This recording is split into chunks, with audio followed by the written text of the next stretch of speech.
special guest, Mr. Robert Schweickert. Most people know him in the early days as Bob Schweickert. He used to play for the Jets for a little while, for 3 years, but was most known in Virginia Tech as a guy who broke the rushing record I think it was 1964, for the Virginia Tech Gobblers, is it? We were the Gobblers. They were the Gobblers. And that record, it was a most rushing record for any quarterback. That record, it was a school record. That record was, I believe, held for a little more than 50 years. So how are you doing today, Mr. Schweickert? And thank you for just joining me on and letting me interview you. Well, shucks, we're doing just fine. And of course, this goes back for many, many years. And it's a wonder what some of the things that did occur at that time. But here we are today. And we look back and with lots of pride and joy about some of the things that God was able to do through us on the football field. So we will get right into it. He's just going to kind of share some stories, some advice from his playing days. Again, this was a long time. He was one of the first running quarterbacks to make it famous. So let's start it off. You won Virginia Tech's only Southern Conference championship, first team All-American. Take us back to that day and kind of some stories that you liked the most. Well, you have to remember one thing. We were a very small team. Mm-hmm. Our school was only 5,000 students. We had 52 players. In every game that we participated, we were outweighed. When we played Syracuse, we were outweighed almost 45 pounds a man. That's how much we were outweighed, and they had 110 players. Okay. And we had 52. So you can imagine this little team, but we had a coach named Jerry Claiborne. Jerry Claiborne believed that we were going to be in the best physical shape possible so that no matter who we played against, they're going to know that they went up against a bunch of kids from Virginia Tech who were going to give it all that they had. And we had never won a championship at Tech, and it was really a blessing that we pulled it off. We had a good group of young guys who really put their hearts in it. And it's one of those things that I came from a high school, Midlothian High School, where we had 16 players. And you can imagine with 5 people sitting on the bench and the rest of them on the field, I got to play all the time. But we did everything that we could for each other, pulling together. And that is exactly what we had when we were at Virginia Tech. So we got through a season. And we ended up with the championship, which is always what you strive for when you start. You don't know how it's going to come out, but we were blessed that year, and it went down in the record books, and that was a good thing for us to share.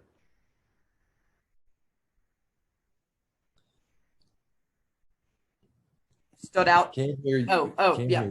Okay. Is there any particular stories that stood out to you during those days, or was it just overall a great run? Well, it was just overall a great team effort. We had a few things that happened in that run. We had 2 losses, but none of those were, of course, in the conference. And we can look back at a couple of those and wish that we had not lost those games. But one of them was simply a dropped punt and recovered by the opposition, and a touchdown was scored that beat us in a game that we really should have won. So as a team, we just pulled together, and it ended up being a great thing for Virginia Tech. It put us on the map. And I think from that point on, Virginia Tech started to grow both in the number of students and people wanting then to come to Virginia Tech to participate in our football program. Claiborne was one fine football coach. I admired him. He was a Christian. Probably one of the reasons that I signed, number one, my brother went to Virginia Tech, and I didn't want to go outside of Virginia to play with what talent I had. I was one of those in college, in high school, when they said, you're going to get a scholarship. And I said, do you really think so? And I said, do you think I'm that good? And I had an official in one game said, son, you are that good. Well, I just did not know that, did not believe that necessarily. But the statement that I made to Coach Claiborne was, I will do all for my team that I can do, and I hope that it's good enough. Mm-hmm. So, was the championship won in 1963 or? Yes. 19. Okay. Yeah. And it's fascinating to me that, like, it always when I hear that, because you played punter and quarterback, right? Correct? Yes. So it's fascinating because most of the time now in the NFL, because that was way back in the day, but most of the time now in the NFL, I mean, there's only one position. You rarely play two, but it's amazing that you play two. Most people would be surprised that is even possible. Well, it's interesting. There's two things to look at there. When I played in the Senior Bowl, I actually played defense and flanker back because we had three quarterbacks on the plus me. And I don't mean this to sound any way except that I could do a lot of things. And some other people like Joe Namath had a difficult time running because of his knees. And I didn't. I could run, and they called me Hugh McElhaney because they called me Crazy Legs Hirsch. They called me the Rabbit. They called me the Bullet. I had all kinds of names because I could run. And if I could run as a flanker back and catch a pass, there's some of the assets that I might have that someone could use. And so even when I went to the Jets, I went in, and I'll just cover this with you now. Weeb Eubank was looking for a replacement running back because Bill Mathis was going to retire, and they needed a running back. Well, as a runner, I ran as much as 25 times a game in college.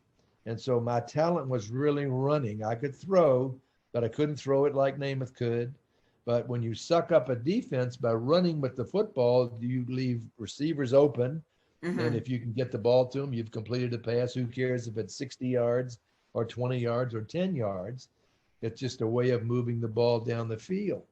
So I was blessed. God just blessed me with the ability. Like, I returned punts and kickoffs in high school. I was our punter. I was our kicker. I even played defense as free safety. And Coach Claiborne said, one time he said, you're the best defensive player that I have, but I can't afford to use you on defense. I have to use you at quarterback. So, and they designed, the blessing that I had was that they designed the Virginia Tech offense around what I could do, and that is to option run with the ball or throw it. And so we didn't throw but 10 to 12 passes a game. So statistics would not be large, but going down the field and scoring touchdowns is what it was all about. Right. So, that's very interesting. It's just so intriguing that you could play so many positions. That's pretty cool that you spent a lot of time around Joe Namath, the great Joe Namath. So we could get to our next question. Do you have any other stories to share on that? Oh, shucks. I can get into stories and we can be there for a while. Yeah, that's true. I'm going to give you one cute story that I was going through my things out here in my storage room, and I found my football helmet from when I was a kid. This is when I was 8 or 9 years old. I have my football helmet. And the interesting thing was that when we were in college, and we were having our summer practices, a guy named Babe Pirelli came to Virginia Tech to help the quarterbacks. Okay. And he helped me everything that he could do to help me. And I never knew that the signature on my football helmet was Babe Pirelli. Now, this is when I am 8 or 9 years old. He is already signing his autograph on my helmet. And I could not believe that he had coached me, and he even came to the Jets. You wouldn't remember it, but at the end of his career, he was a New York Jet quarterback. Mm-hmm. And so I picked up the telephone and I found this man named Babe Pirelli. Now, this is 40 years later. And I Wow. said, Babe, I said, my name is Robert Schweickert. And I said, you do not know who I am, but I certainly know who you are. Mm-hmm. And he said, if you're Bob Schweickert from Virginia Tech, I know that you became an All-American quarterback, and I was blessed to be able to coach you. Now, how he could remember that, I have no idea. And God, I'm sorry, but I am Christian, and God just put me on the phone with this man to tell him how much I respected him and to thank him for what he did for me. And 2 months later, he passed away. Wow. And he was 80, I think 84 years old. Wow, that is a great story. Yeah. It really was. So, obviously there's a story that, you know, that has developed and obviously, is very interesting. You were drafted, well, you had a chance to be drafted by the 49ers and they were going to draft you. But everyone knows you as a Jets quarterback, from 1965 to 1967. How did you end up on the Jets? What was your decision? Obviously the Jets picked a few picks later than the 49ers. So what is the story behind that? Well, this is a very interesting story because in those days, we had people being kidnapped. Boys were offered going to Hawaii if they would be away when the draft occurred so that the team couldn't talk to the player. And the AFL was trying to survive. So the AFL had a secret draft. I don't know that it is known today that that happened. Okay. But on Thursday, the AFL had their complete draft. And they got on the phone and they called everybody that they were going to draft to let them know that they were going to be chosen. Don't just fall for what the NFL says. Listen to what we have to say, because they were trying to survive. And so in my home, the day of the draft, I had the man who became the head coach of the New York Jets, Walt Michaels. I had a man who became the head coach of the Dallas Cowboys sitting in my living room.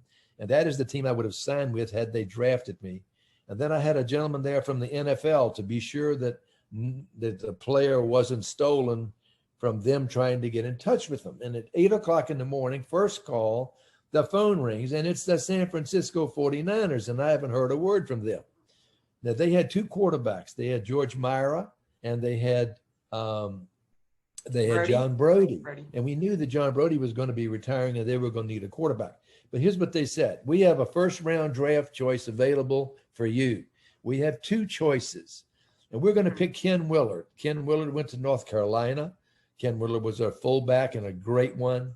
And we're going to also pick you. And you will not have to negotiate your contract because we will give you the same number one draft choice contract that we give Ken Willard. All we have to do, you have to tell us that you will sign our contract. Well, I said to them, I'm 22 years old. I don't have a dad. My dad left home when I was 12. My mother is sitting out in the other room. I'm on the phone negotiating with the 49ers.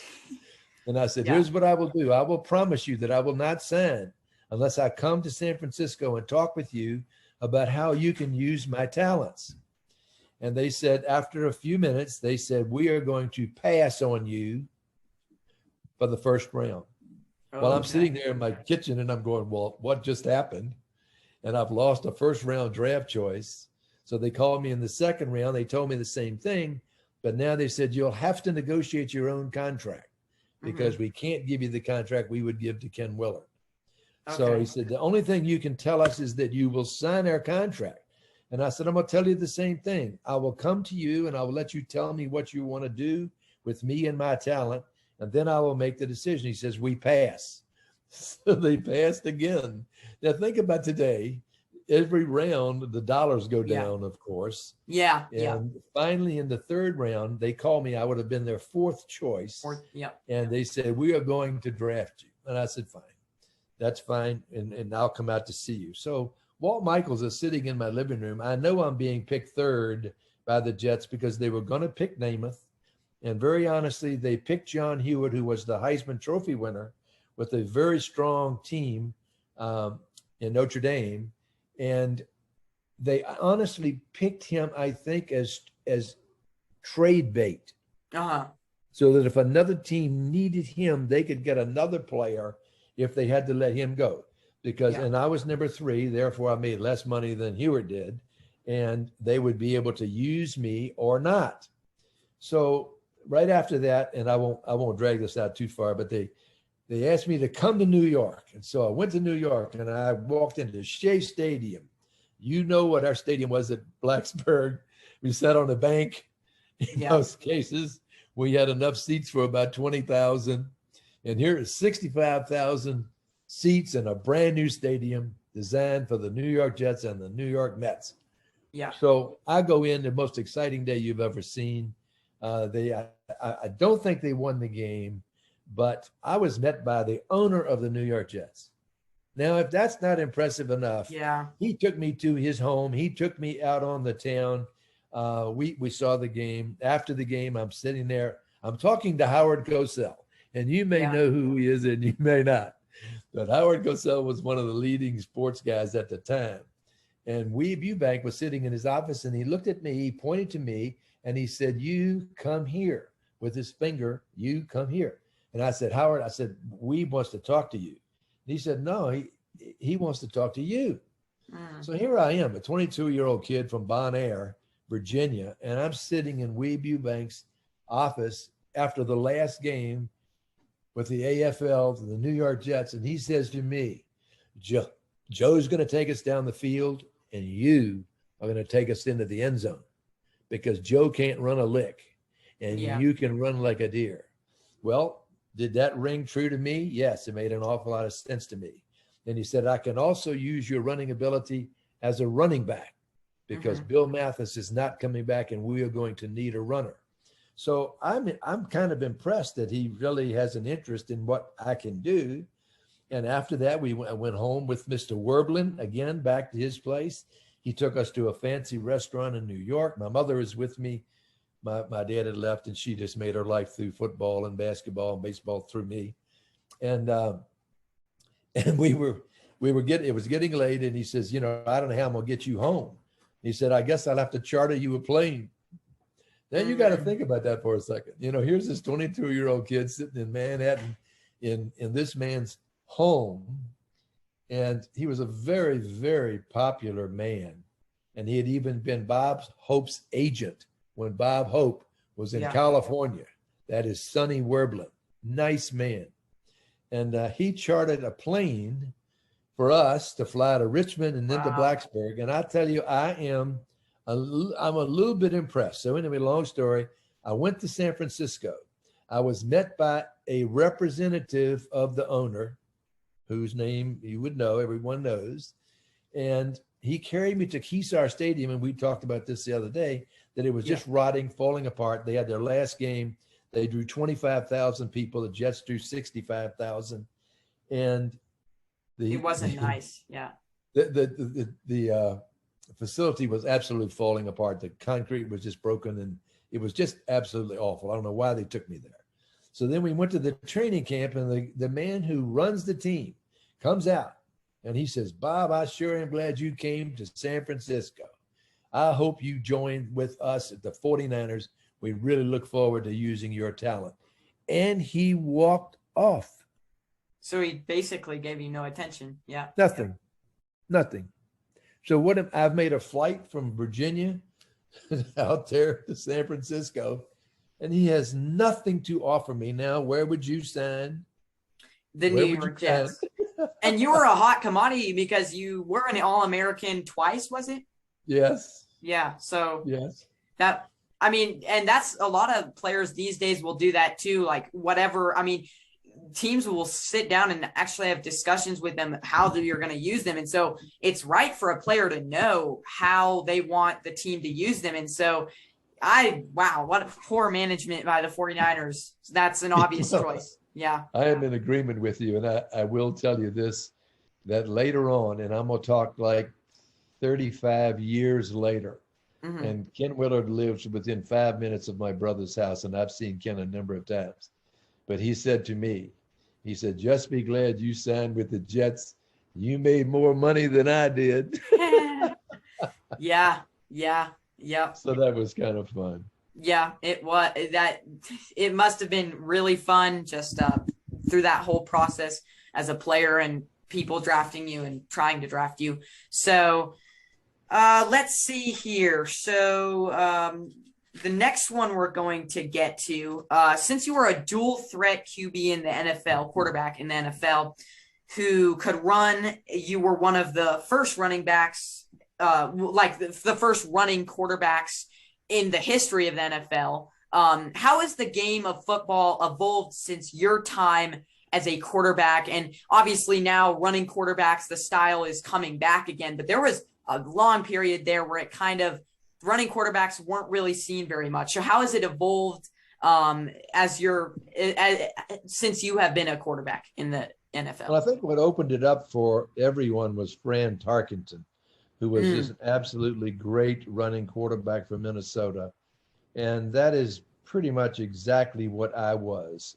We were probably the same speed. I could outrun most people. And therefore running became very important to me. And a running quarterback, there is difficulty for a defense because there is no planned offense for a running quarterback. He goes where he wants to go. And therefore the defense then has to make changes immediately. And they form a weakness in their defense when a certain player moves going into a zone where he shouldn't be, leaving a receiver open because the man is running with the football. Yeah. So we really had that as a backdrop. And the thing that happened to the quarterback running situation, one thing was the money. Players were getting later. Now players were getting so much money that they couldn't take a chance on injury.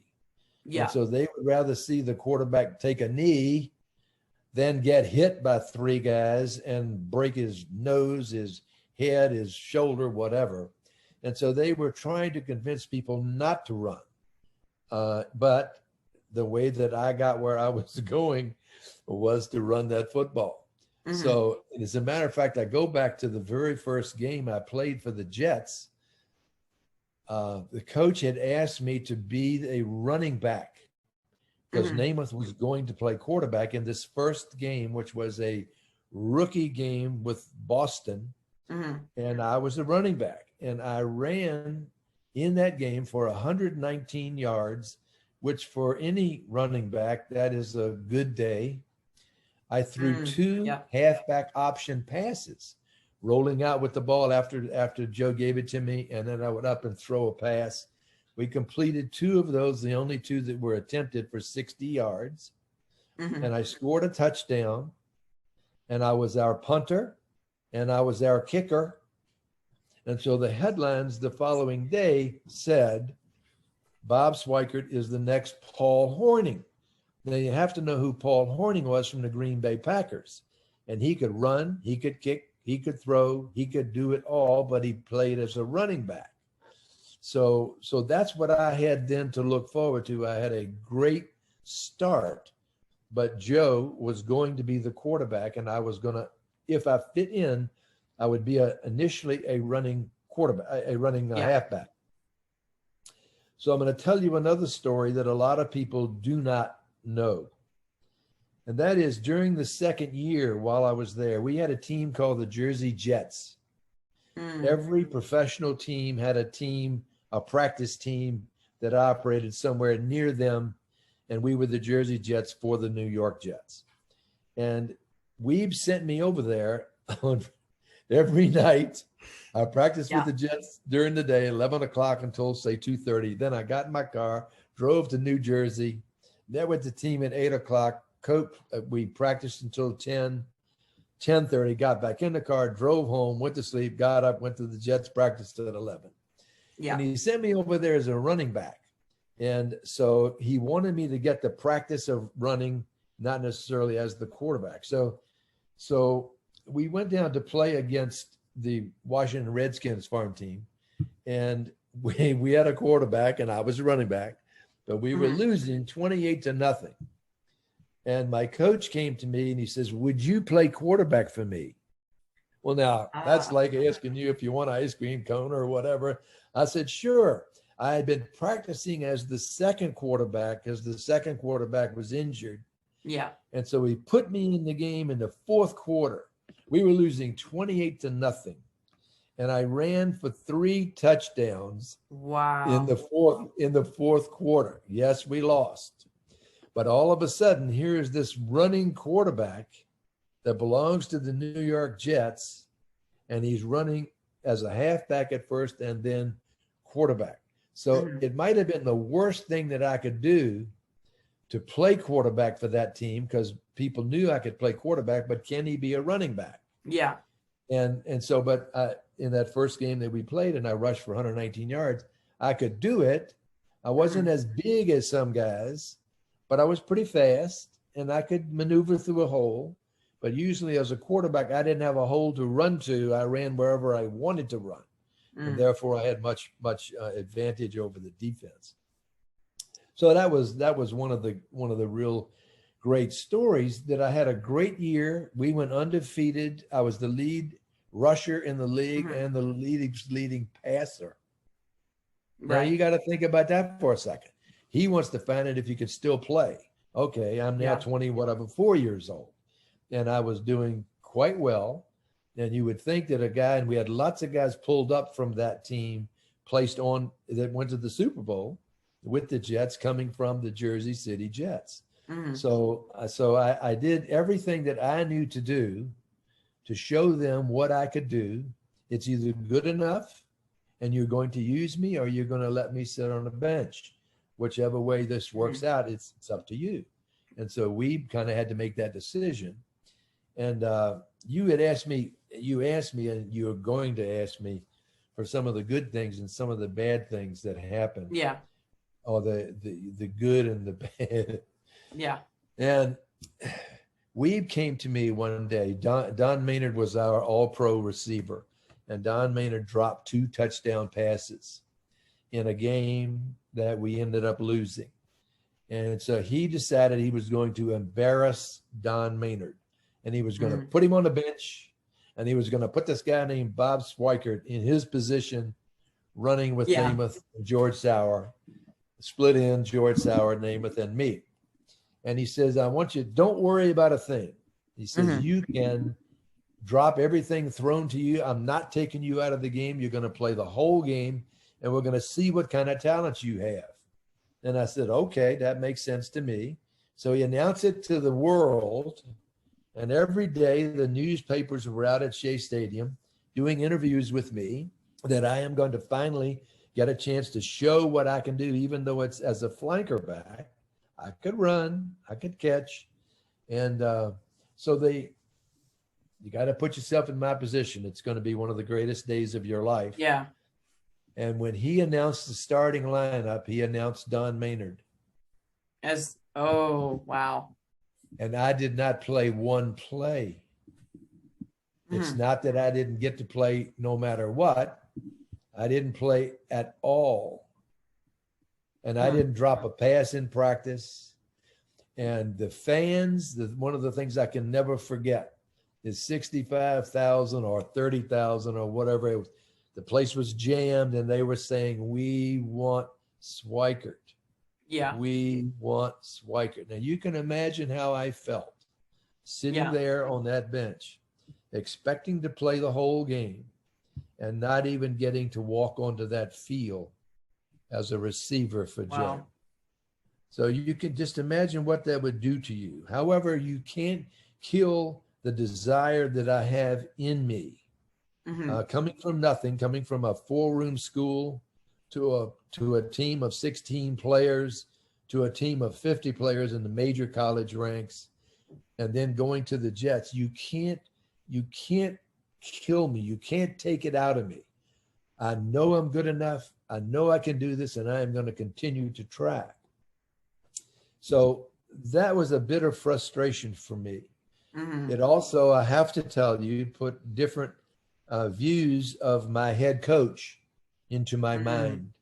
Am I going to believe him or am I not? And there's a story. We were in a meeting and Weeby Bank has passed on. But Weeby Bank stood in front of us, and he said, this week at Shea Stadium, the players are not going to park in the protected area under the stadium. They're going to park, we're going to park across the parking lot at Shea Stadium. They're going to fence it in for us, and the police will escort us back and forth. Now, I want you to just think about that for a second. Who's going to park in our places? The press. The press is going to park under the stadium in totally protected for cars. Joe had his car cut up. He had a convertible. He lost the window in the back of his car. A number of times people just cut it out and took it home with them. And so I'm sitting there, and I'm a quiet guy until I have something to say. And I told Weeb, there's not a sound in the place. And I told him he was full of it. Here it comes out of my mouth. I got all my players. There's probably 55 of us. And I told him honestly what he was full of. And the place went silent. And then people realized what I had done. And he started laughing. And now every player in the place is laughing.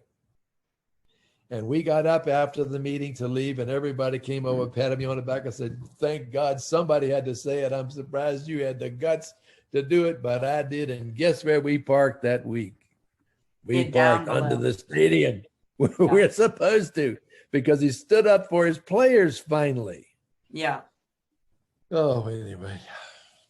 There's a story that most people haven't heard. I will promise you that. Yeah. So, yeah, I mean, that's interesting.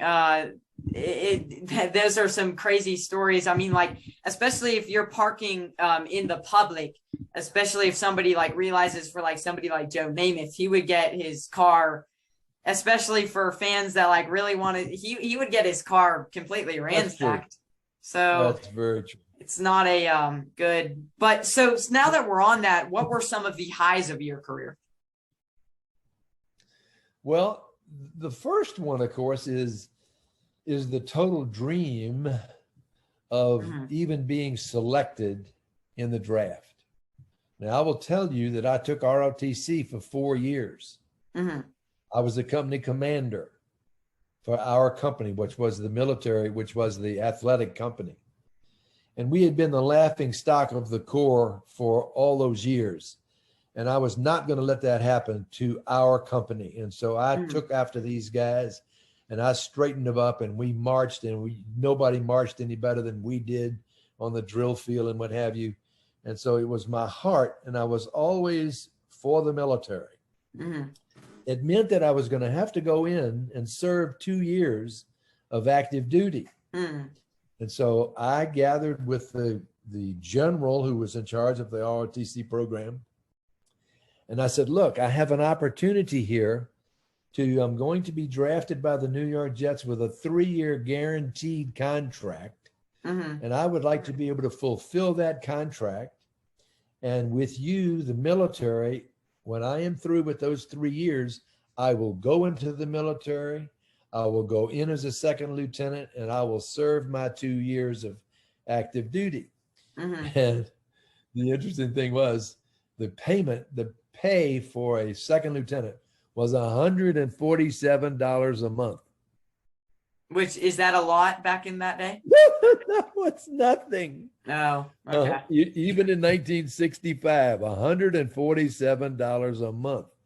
So I said to him, I said, I have a choice of taking this contract for the New York Jets for 3 years plus a bonus, or I can go into the military for $147 a month.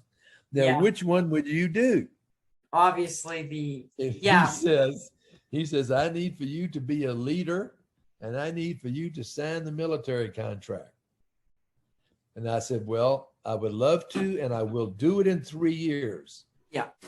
But I will not do it at this time. Because football was probably your dream, right? So you didn't want to pass it up. Of course it is. Of course it is. And you get this opportunity. So long story, here's another one of mine that will blow you away that I that I don't share it much. But when I was in New York, of course, I was 1A at my draft board. Now that I have dropped out of ROTC, I was 1A for being drafted. And we got a phone call to my mother that said the next person they asked for from Chesterfield County will be your son. He needs to do something. Well, we had some guys go to a bar one night, and somebody stood up and said, if there's anybody here that needs to get into the military, into the reserves, I have a way to do it. So I followed up with this with 3 other guys. And the only stipulation was we had to stay in New York. Well, I was going to stay in New York. The other 3 were not. And so what this ended up being was a bribe. Oh. He wanted me to pay him to get into the military to keep from going to Vietnam. So I went to Mr. Werblin, the owner of the Jets, and I said, this is what has happened. And I said, I don't know exactly what I need to do. And that night, I had the FBI with 3 agents at my little studio apartment in Manhattan. And they said, we understand you've been offered a bribe, and we need for you to help us with this. Will you help us with this? Well, all of my life, 12 years old, 13 years old, I went to a Billy Graham crusade. I gave my life to the Lord. I lived that way. I tried to be honorable. I think he blessed me on the football field like you just can't imagine. And so that's who I am, and I can't walk away from that. A man is trying to cheat the government out of people who should normally be in the military. And so we ended up making a payoff to this man, and I didn't realize, but there was 17 FBI agents involved in this $200 payoff. That's crazy. Now tell me what that is. Well, it ended up that this was happening all over the country, and they had 17 other arrests that had to be made. It was front page story on every TV program, and then also in all the newspapers. But what they did is they said, New York Jet player Bob Schweickert bribes Army sergeant. Now, wait a minute. What? My poor mother sitting in Virginia hears this on the news that her son has bribed an Army sergeant. And of course it was backwards. And they didn't want to print it in Richmond, Virginia. They didn't believe it would be me. They didn't believe I could do that, which I appreciated. And I had not told anyone. No one knew. Now I've got to call everybody and say, this is what happened. Don't believe that, So anyway, I ended up joining the Green Berets. Okay. So after you were in the NFL, I never knew that. No. Oh. I'm still there. Oh. I asked the military to give me a deferment during football season, because all I had to do was go to 6 months of active duty. And so I asked them to please let me play the season, send me in January through June, and then I come back to the Jets the following year. So they let me do that the first time. Then the second time, they did not. And they said, you're going into the military. Now, you have to know that we didn't really have winning seasons, even though we have Joe Namath as our quarterback. We really weren't as good a team as we were supposed to be. We were a bunch of individuals. And I say that after telling you that Virginia Tech, we played together. Everybody helped each other. In high school with 16 players, you got to help each other. And then when I got to the Jets and I saw that, wait a minute, this guy's playing for himself. He's playing for money. He's not playing for the team. So the last year that I was there before going into the military, they lost the last 4 games. And all we had to do was win 1 to go to the playoffs, to go to the Super Bowl. But we lost them all. So now I am in Fort Leonard Wood, and I get a phone call from you-know-who, Weeb Eubank. Now, am I going to believe anything he says to me? No. He says to me, we have 4 games to play. If you will come back, I will guarantee you that you will play as soon as you get here. I was in fabulous shape. And that was the New York Jets coach that had lied to you previously. Yes, a number of times he lied to me. And I'm supposed to believe him. And so I said, I'm not coming back. Standing in a payphone at Fort Leonard Wood. And guess what? They won the last 4 games. They beat Oakland. Yeah. And they won the Super Bowl. Yeah. Now, how's that for timing? But it doesn't bother me a bit. God was in control of my life. Yeah. I was in one piece. Yeah. I was still honoring him, the Lord, and that he didn't want me involved in that. Yeah. And one of the toughest things I had was being a Christian on a team where there were very few Christians. True. There were supposed to be 4 out of 55. That's crazy. And so it's a different life. I'm leading a different life. And as a matter of fact, I don't tell too many people this either, but my nickname was Mother. Mother. Because somebody had to get these drinking guys home from these taverns when they're out before a game, after a game, whatever. And I could always drive because I was a non-drinker. Yeah. So my nickname was Mother. That's, yeah. So I was just, listen, I was a different person.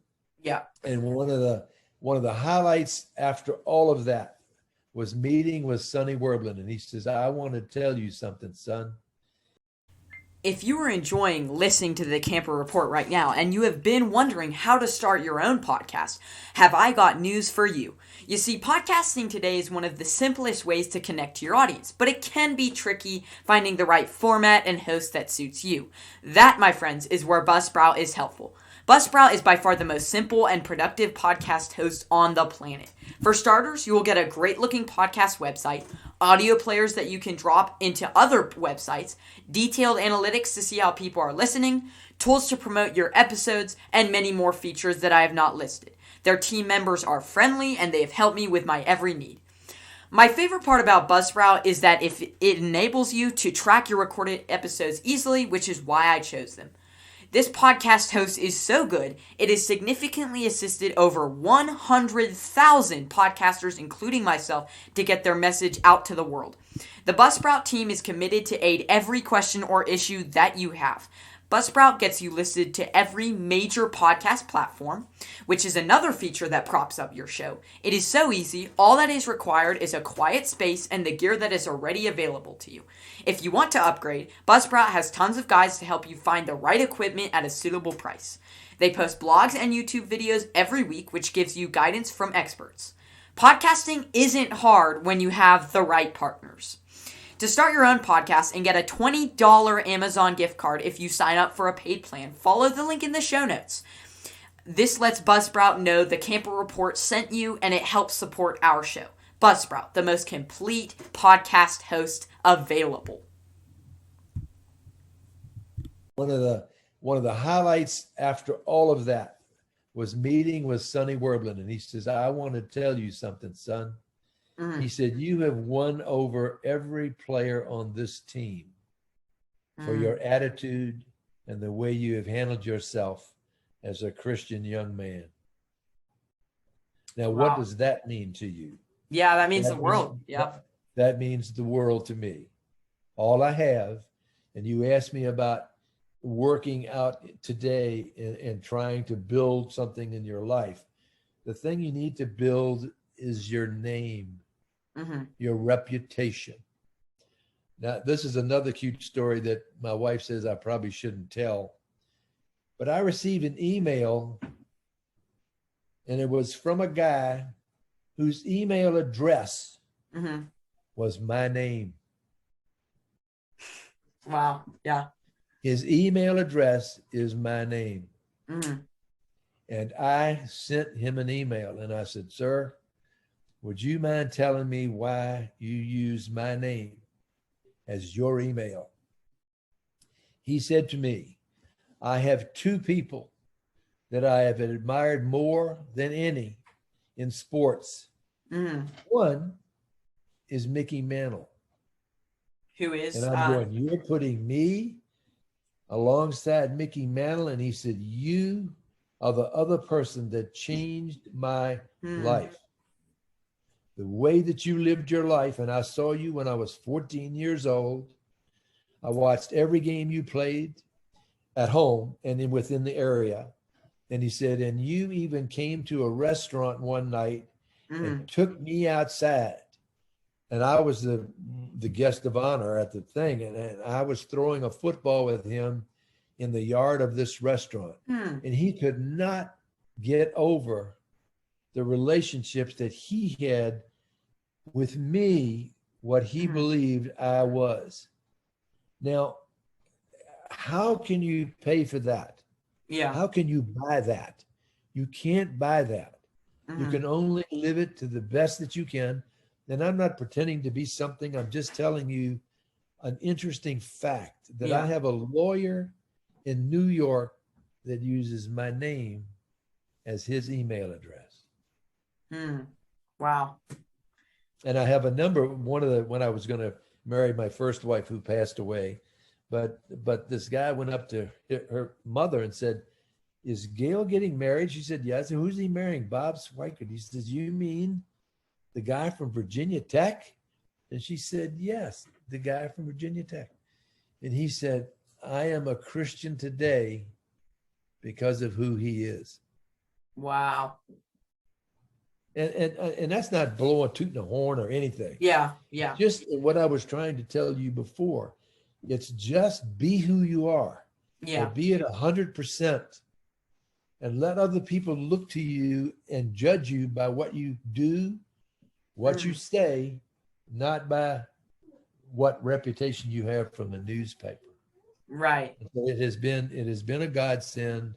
One of the joys we have had is teaching Sunday school to young people who are in the 6th grade, 7th grade, 8th grade.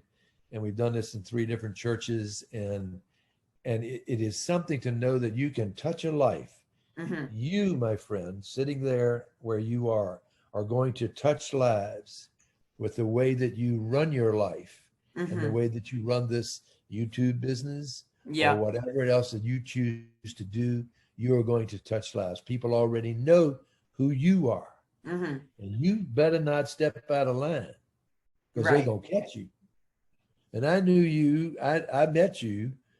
You don't remember it, I would imagine, a number of years ago here in Moravian Was Falls. it in 2013? I remember it. Yep. Well, yeah, okay. So how many years ago was that? It was like 8 years ago. I was like 6. Yeah, I remember, and I remember you threw a few passes to my brother, Dodie. So that was pretty fun. Yeah, that's pretty incredible. So to be correct, so the year that you were in, the year the Jets won the Super Bowl in 1969 was the year that you were in the Green Berets? That's correct. I was in the military in 68, and that's when they won their championship. And they had to only play one game, and that is they beat Oakland, and then they go to the Super Bowl. Okay, so it's a little bit different. The reason Joe said that we are going to win is Baltimore played a zone defense. Now, in a zone defense, you have a certain area that you have to cover. And you have to be able to do it within split seconds. What we were using was 2.3 seconds. If we could take the ball, Joe could take the ball, drop back, throw it within 2.3 seconds to a spot, the defender could not get there. You understand? Right. The defender couldn't make it. We knew we could score. We knew we could run the offense. How well the defense was going to do just depended on how well the defense was going to do. And we knew it, that zone defense was from the NFL. We were AFL. We were wide open. We're throwing the thing everywhere. And they were not going to be able to cover it as well. And, of course, Unitas was hurt. And Morrill did the best he could. Oh, because it was the Baltimore Colts at the time. Yes, right. Yes. So we were up and we won that thing. And of course, it was a thrill for everybody. Yeah. Including Joe, who gave him the number one. We're number one. We're number one. Yeah. And it really made his life. You know, that game made his life, because we can go back in statistics today and you can compare him to other people and he doesn't compare. Yeah, he's good. Yep. Yeah. Well, he was pretty good. And you have to win football games. Yeah. And I go back and look at, you can go back and look at how many games they actually won and how many they lost. And Wasn't they didn't it? have, I think, but one winning season. Yeah, they were obviously underdogs to the Baltimore Colts. I read that. Oh, for sure. And weren't they like 10-4 or something like that? I think so. The Jets, no, they were 8-6. 8-6 the year they won the Super Bowl. Until they won that playoff game. Then they were 9-6. 96, 10. Okay. And that's one of the reasons that I said, no, I'm not coming back. Because wow. Yeah, so that's incredible. That's a good segue to our next topic. Since you played with Joe Namath for a few years, what was he like on and off the field? And what have you kept in contact with any of the with him or any of the players that you used to play with? I have seen him a number of times. Wow. We scatter when the season's over. Everybody scatters all over the country, and it's very hard to keep up with them. But he came to Chicago, and a young man, one of our players, who I'm still in contact with, and was going to have a meeting, and Joe was going to be the speaker. And we had a guy from the Channel 7 News Sports who was going to be the MC, and he broke his leg, couldn't come, and Earl asked me if I would be the MC. So I said, sure, I'll be the MC. And so that was the job that I had that night. We had about 250 Christians. Now, this is a Christian church group who was meeting, and Joe is going to be the speaker. Now, you can know or not know Joe's reputation from being on the streets in New York, and Broadway Joe was his name for a reason, because he was out most nights longer than anybody else, but he could still get 8 hours sleep and be at practice at 11 o'clock. But they used to write him up all the time with pictures of girls and stuff and all that. So I am the MC, and Joe was sitting out there in front of me, and he had brought one of his daughters to the meeting. She was 13, and she was with my then wife. And when was this? He was telling some stories that I didn't think that he should have been telling in front of his 13-year-old daughter. But I looked at Joe and I said, Joe, you know, the times that we were together, I don't think you ever asked me for my autograph. Well, and he looked up at me and he said, no, Bob, I don't believe I ever did. And I said, well, guess what? I never asked you for your autograph either. I said, but I have this AFL football and I'd love for you to sign it. And he says, well, sure. So he got up and came up on the platform, and I gave him a pen, and he's got my AFL football. Now you got to remember AFL, NFL. There's no such thing as AFL anymore. This is a collector's item. Yeah, that's correct. That must be worth a lot. Well, so Joe's got this ball, and he's standing right beside me, and some people, friends of mine, are taking pictures. And Joe's got this pin, and he's got this look on his face, a sheepish look like I'm going to ruin this football. And so I said to the audience, I put my hand, and he could hear everything. And I said, when Joe Namath signs this AFL football, it's going to be worth about $3,000. And he's smiling. And then he gives me my football back. And it says, hey, Bob. All he had to say was Joe Namath. Hey, Bob. Yeah. Thanks for being a great pal and teammate of mine. Your pal, Joe Namath. Number 12. Wow. But now the value of my football just went down to about $200. So as a matter of fact, I have somebody trying to buy it. And he wants to buy it, and he collects New York Jet paraphernalia. And I've still got it. So it was so funny. He really got me. Joe would give you the shirt off of his back. Joe was liked in any room he walked in. You would just all of a sudden you'd look at Joe Namath. That's just who Joe was. Yeah. Flamboyant, had a way with the girls, which I didn't choose to go that route. I'm Yeah. from one woman, married to one woman. That's what I want in my life. I don't need this other. Yeah. And so everybody loved Joe. Mm-hmm. I have to say this to you. When you're on a team, you have to be a team member. Yeah. You can't be an individual. Yeah.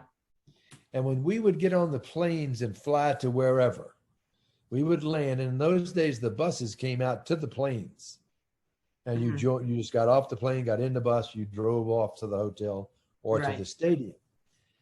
And there was always one player who never got on the buses. Now, who do you think that was? Joe Namath. And that would be a nice convertible with some blonde, beautiful woman. Joe gets in the car, waves to everybody, and he's gone. That's crazy. Okay. Now you tell me you are the coach of this team, and you are going to allow that to happen. I wouldn't. No. I am just telling you in a real nice way that you have a team of players who pull together, or you have a team of players who may go in different directions. And he always tended to go in a different direction. Now, he is a wonderful guy. He had plenty of money. He would share the money with people. He'd buy you stuff. He's a good guy. But when practice is at 11 o'clock, you don't walk in at 5 minutes to 11. Yeah. I'm there at 9:30. Yeah. Practice is at 11. And when I was quarterbacking my team at Tech, I spoke to every player before we went out on the field to let them know how much we depended on them, what they needed to do for us. And he would never speak to anybody. And we even had a situation where one person decided they were going to do away with this man. Oh, wow. Yeah. In a bar. And they wrestled him to the ground with his knife in his hand. And he was one of our players. And he was traded the next morning. But there was that kind of, because Joe made so much money. Listen, he drew 45,000. 45,000 is what he drew for a season. Most of the guys were playing for 8, 10,000. The coaches were making $10,000. And that was a lot back then. Yeah. Well, it was twice what a normal college graduate would make. The salary for a kid coming out of school would make 5,000. So they were making 10, but you had to move to New York and then move back home for this money. So you didn't make any money. You played because you loved the game. Yeah. And that's what the difference was. You mentioned about the days gone by and the days today. Yeah. So much money that everything is judged by the money. Yeah, that's the thing. Walter Payton never ran out of bounds when he got to the sideline. Yeah. He ran up the field. And if he gained an extra yard or 2 yards over 10,000 carries or 5,000 carries, guess what? That's another 1,000 yards that he gained. Today, you watch them, they run out of bounds. Right. They have to try to keep from getting hit, because getting hit takes its toll. Eventually, it could hurt you. You could lose your revenue. And so, unfortunately, it became a money game. Yeah. We play for the love of it, and they play for the money in it. Yeah. That's good. And I mean, yeah, definitely a lot more, because these days, I mean, let's see, a guy just got signed for 10 years, $500 million. It makes no sense. I know. And 50, I think it's 50 million a year or something like that. It's crazy. I haven't heard that one. Go ahead. The only guy, in my estimation, was worth the money that he made was Michael Jordan. Yeah. Okay. Every place that they went from half full to full.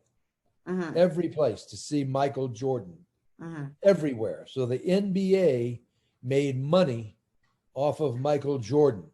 And Right. Michael Jordan was the highest paid. He's now worth, I think he's worth 3 billion. I think he is right Wow. now. I just saw it the other day. And he was worth the money for what Yeah. he did to the league. There's not a player today Yeah. that can't be replaced tomorrow at a tenth of the pay and still get the job done. So I totally disagree with this. It is not the way it's supposed to be. Yeah. And the one thing that you're going to ask about later is college players being paid. And you know that's coming Yeah. because they're using someone's name like mine and advertising. Let's just say they advertise Virginia Tech football and Yeah. they use my name to get money into the till to pay for the stadium and blah, blah. So that is going to be the worst thing that could happen to unprofessional sports like colleges, because now I'm going to have to judge whether I hand the ball off or whether I run into the end zone for a touchdown so that I get credit, so that I make more money than you make. And I totally disagree with it. I understand the using of people's names, but it should go into a till if it's got to happen, and everybody should receive the same amount of money if that's going to happen. And I disagree with it. It's going to be the downfall of college sports. And that's crazy, because then college players could be like, we're not going to show up to practice today or school today because we have so much money. Yeah. And we're set. That's true. It's really, it really never ceases to amaze me how much these guys get paid in the NFL right now. But well, we had, the story was of one person who was in college and he had a sad deal. And I think he made $36,000 his senior year signing autographs on the internet and having people take his autographs and sell them. And he was still in college. Wow. And so they're trying to do away with some of that. But, we were, I think, as honest in that. I never was given one man gave me a sport coat for Christmas. And he was one of my dearest friends. And he said, he came to me later. He says, I want you to give me this coat back because I don't want anyone to think that I have done something to hurt your career. And I gave him the coat back. Another of our players received like 6 pair of slacks, 6 shirts, underwear, blah, blah, on his front porch. And he never knew who put it there. And so you could say if he received that, he could lose his scholarship. But we just didn't have that as a problem. We really didn't. And I'm proud of that from Virginia Tech. I'm proud of that. Wow. So this has been a ton of fun. You've given me a lot of advice of your playing days and just advice, as in general as a young man and different things. So, I mean, it was really fun talking to you. Thanks for letting me interview you. Well, you're welcome. I want to finish this with one story. I went to a Billy Graham crusade when I was 13. My father had left home, left my brother and my little sister. And I went down front to Billy Graham and to the Lord, and I said, I'm going to accept you as my Savior, and I want you to be my new dad. And my mother didn't go down with me, but I kept that in my heart for as long as today, all the way to today. And we played against the University of Richmond in that stadium where I gave my life to the Lord.